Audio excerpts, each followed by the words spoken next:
All right. Well, here we are for podcast number 2.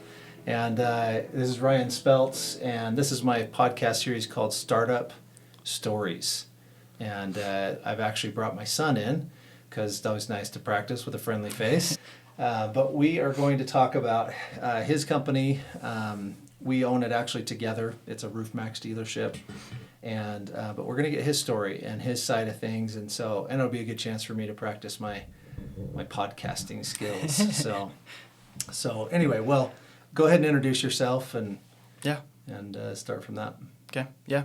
So I'm Koby Spelts. I'm 22 years old. We co-own Roofmaxx together. Wait, you're 22? Oh, no, I'm not. I'm almost 22. I was going to say, I was thinking you're turning 22. I'm turning 22. Sucky dad. I don't even know your birthday. You don't even know your own birthday. I don't even. But yeah, I mean, that's pretty much it. I mean, is that all you want? That's perfect. Yeah. Okay. That's perfect. So, tell us what your business is. Yeah. And what you do.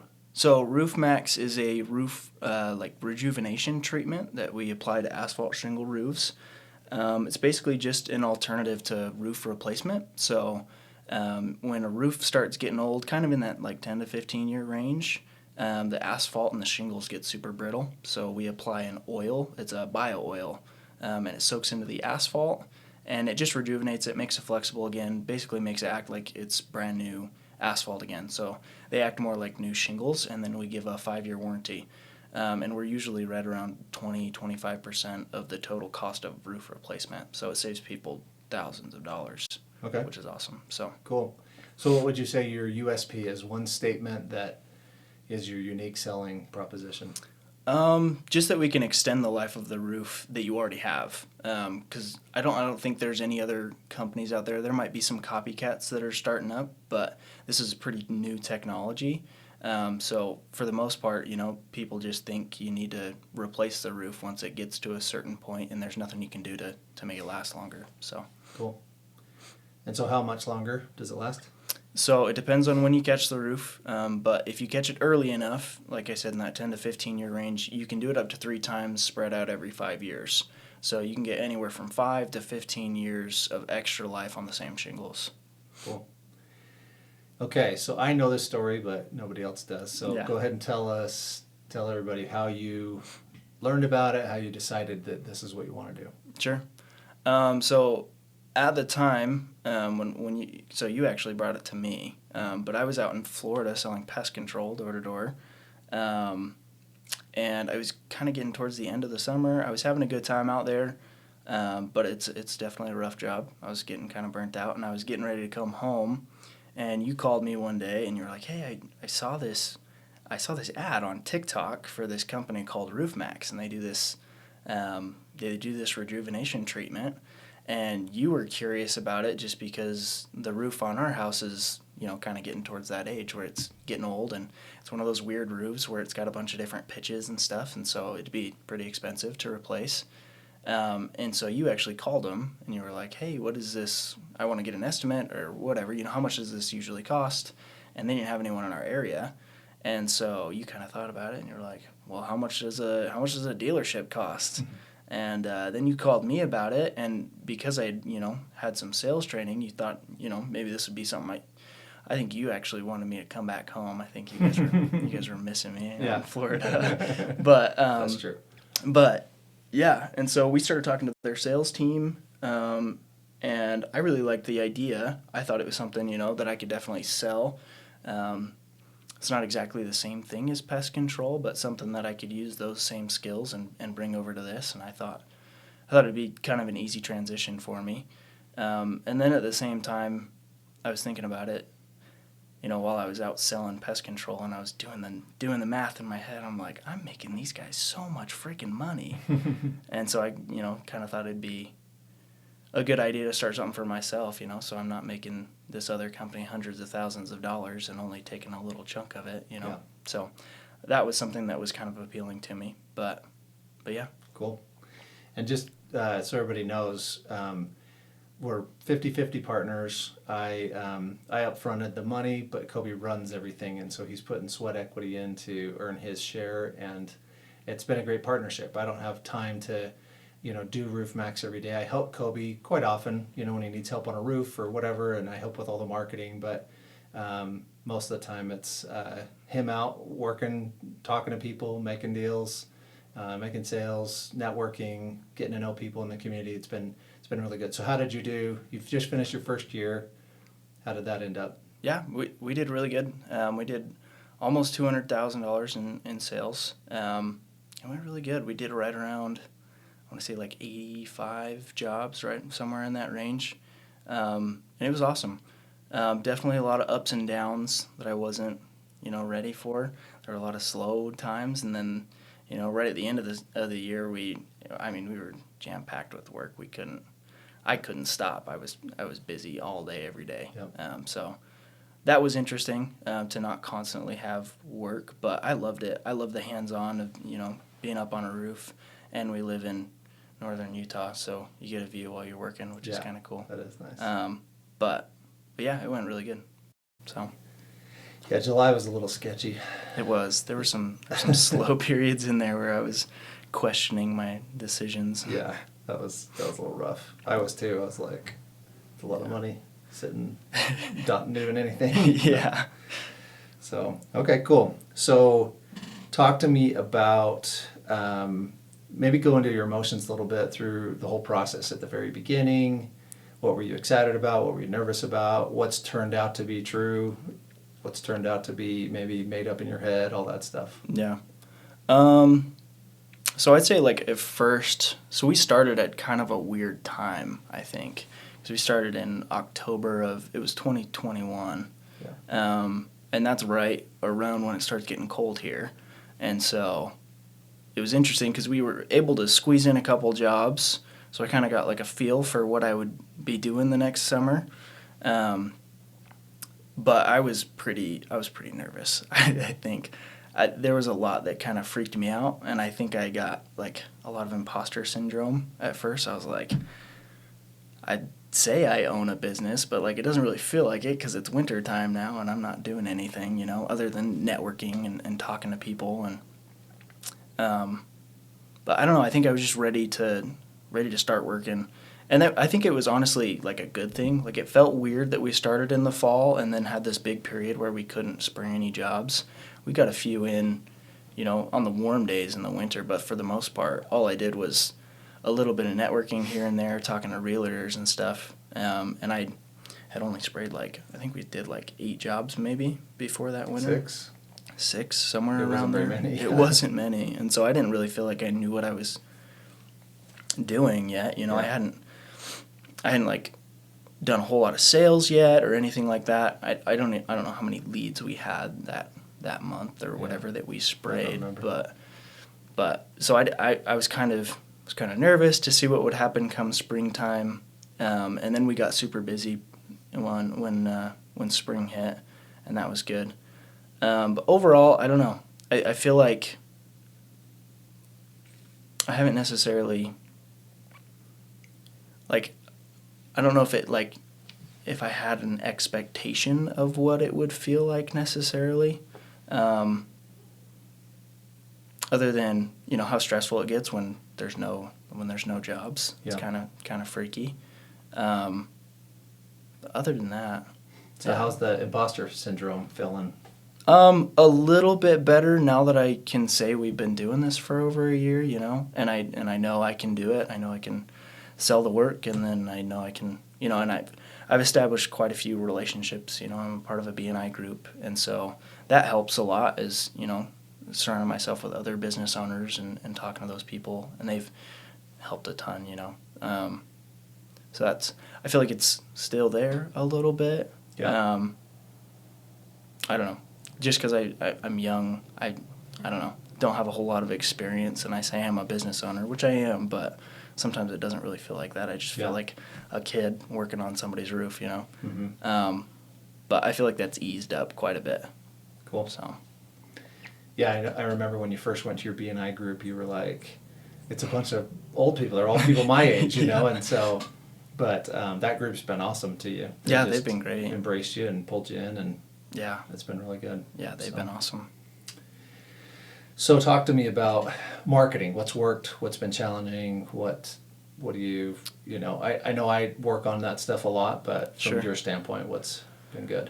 I'd say like the best thing that's worked is probably just your local magazines. They are advertisements in there.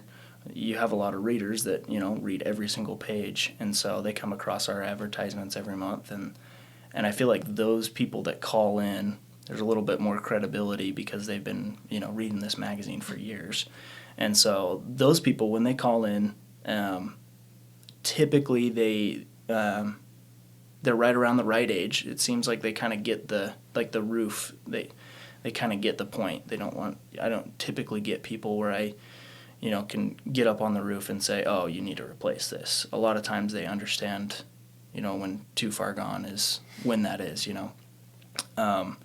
And I feel like my closing rate with them has been probably somewhere around 70-80%. I mean, most of the leads that come through that have been awesome. I'd say, one of the frustrating things is with our Facebook marketing, there's just so many people that don't answer. Yeah. So many people that don't reply. It's like I can text them, I can email them, I can call them 5 times, and I don't get a single thing. Yeah. Or on that 5th call, I'll get a text back that says, don't call this anymore. And it's like, well, why'd you fill out our form online? Yeah. I thought you wanted me to come look at your roof. So that can be frustrating sometimes.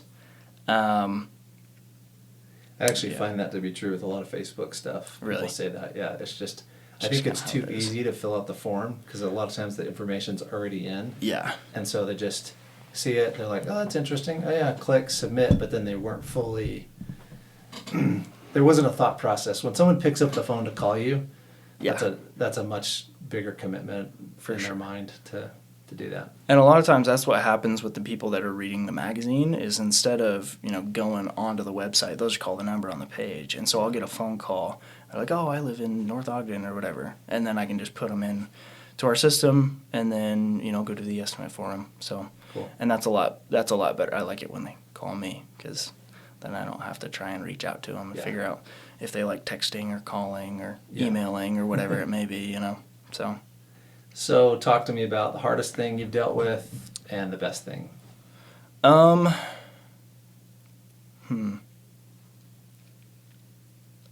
I'd say probably the hardest thing is just like in those hard months like you were talking about earlier is like in July when there's nothing to do, it's kind of freaky and it's hard to like figure out how you can create business. And a lot of the time, I know especially at first, like when I was doing networking and stuff and like going out and meeting with realtors and all that stuff, I was like, man, this sucks. I feel like I'm not like getting anything from this. And you kept telling me it's a long game, like it's something you got to do, over a long time, and then eventually it'll pay off and you'll start making money. But in those moments, I mean, there were times in July where I just went out and I was flyering or knocking on doors, and it just seemed like nothing I could do. You get somebody that was like close and they seemed interested, and then you never hear back from them. You can call them or text them as many times as you want, and they never say anything back to you. So I feel like that's scary in the moment, when you don't have any work and there's no money coming in and you don't know how to create work. So that can be kind of freaky.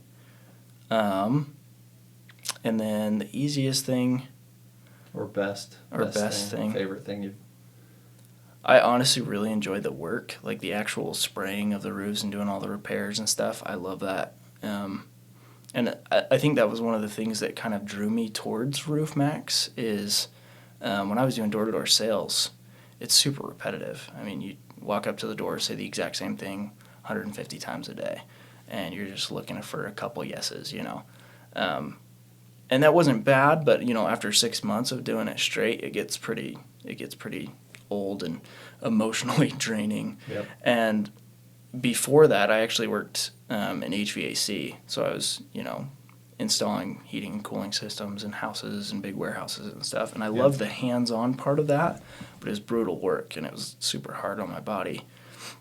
And so I saw this as kind of a segue between those two things. You know, I could do some repairs and work on the actual roof and do the spraying, but I could also do the sales side of things, which was kind of cool. And that was something that kind of drew me in.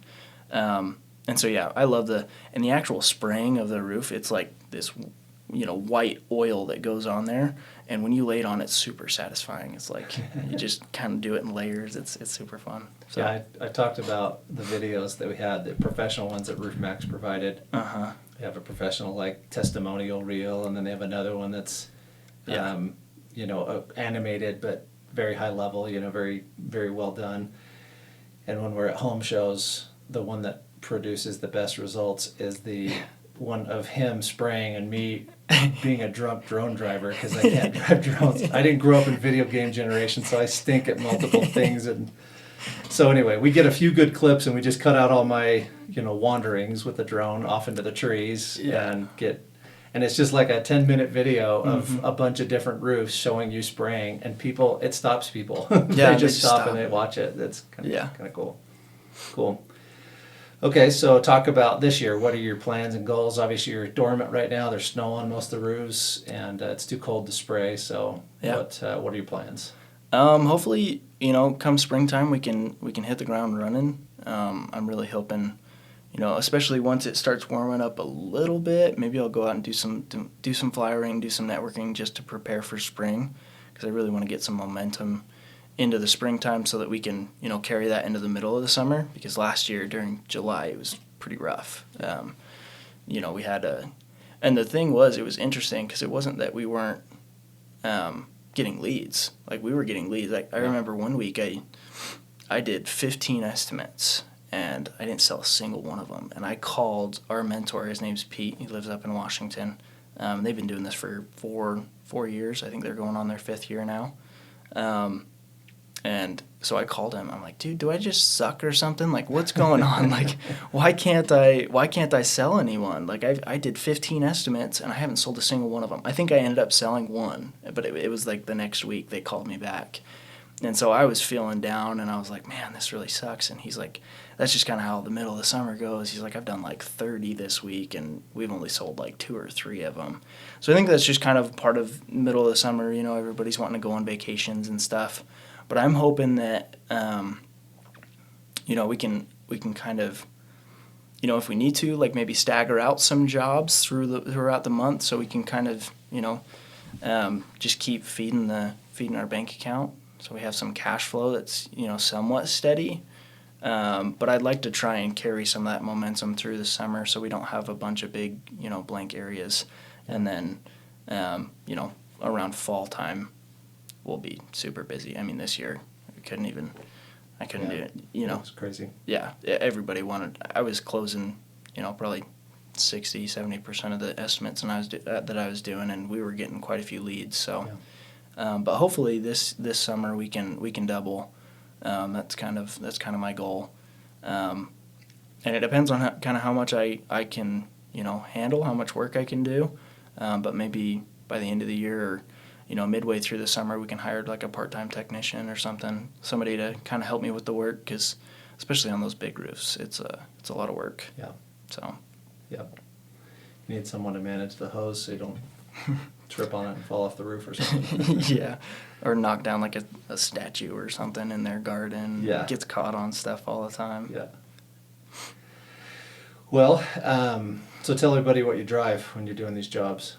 So I drive it's a green 1972 C10. It's a Chevy C10. It's a long bed, and that thing is freaking fun. But we use that thing to pull our trailer around. It was green when we bought it, and so we were like, oh, that's perfect. It's already the right color. And we just Roofmaxx colors are green and yellow. Yeah. So it goes really well with them. Yep. And we just put a little Roofmaxx decal on the side of it. Got some pinstripes done on it, and it's a beautiful truck. It's super fun. Yeah. It's definitely turns a lot of heads, which is good. Get people looking at me. So I wish I had thoughts this good every day, but this was actually my idea that to get that truck. But I thought, you know, it'd be so cool because the concept of Roofmaxx is don't replace it, renew it. You know, make that roof last longer.